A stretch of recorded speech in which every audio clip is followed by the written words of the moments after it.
So my wife and I just came back from Merida, Mexico.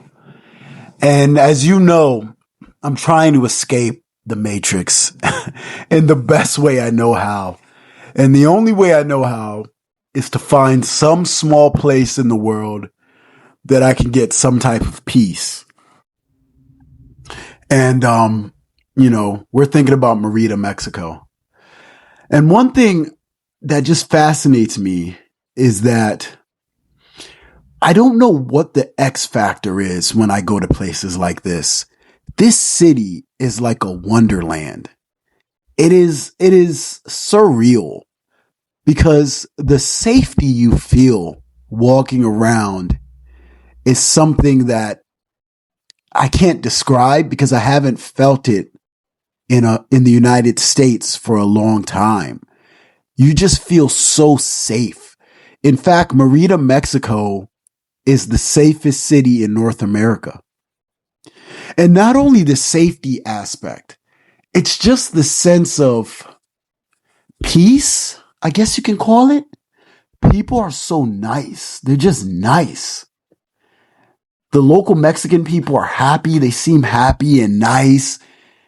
Even the few people that are selling stuff, kind of asking you for money, they're really polite.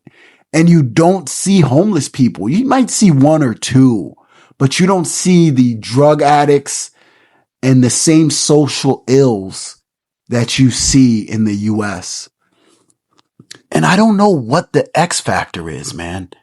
I really don't.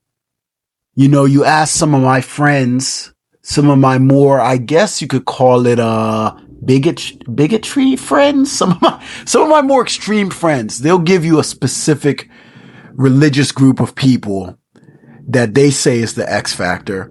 Other people will give you minorities. Other people will say it's, the government. So I don't know why the United States is so different from other developing nations. You just feel at peace when you go here. And some of it is because you're a tourist. I have to admit that. I get that. But some of it is also because culturally, these people have not been destroyed like Americans have been destroyed. They still have a sense of family and community.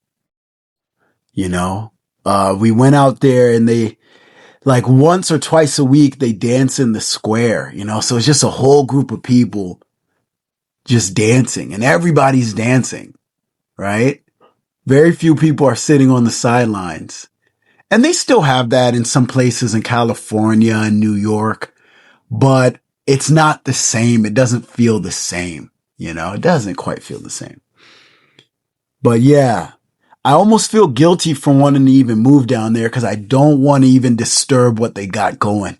Like I want those people to enjoy what they have before a bunch of gringos and Americans move down there and turn it into mini America before it turns into Cancun or something, man. I don't know. I don't know what I'm going to do. My wife is a foreign national and she's not coming to the US. So I got to figure out where we're going to live, And I'm happy. I'm happy that she's not able to come here. It's a blessing in disguise, honestly, because she deserves better than this place. There are a lot of good things about the US, but there are a lot of bad things. You just go overseas and people are just more at calm. Maybe it's because capitalism hasn't taken over those societies as much as capitalism and consumerism has taken over the US. And when consumerism and capitalism has taken over a society, you subconsciously start creating social ills like envy and comparison.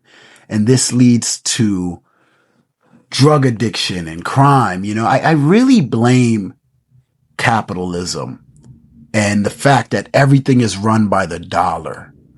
And I think once everything is run by the dollar, you end up with the United States and you end up with people just being morally degraded and just kind of sad, I guess. I don't know. I know I'm not really articulating myself very well, but yeah. Anyway, guys, take care.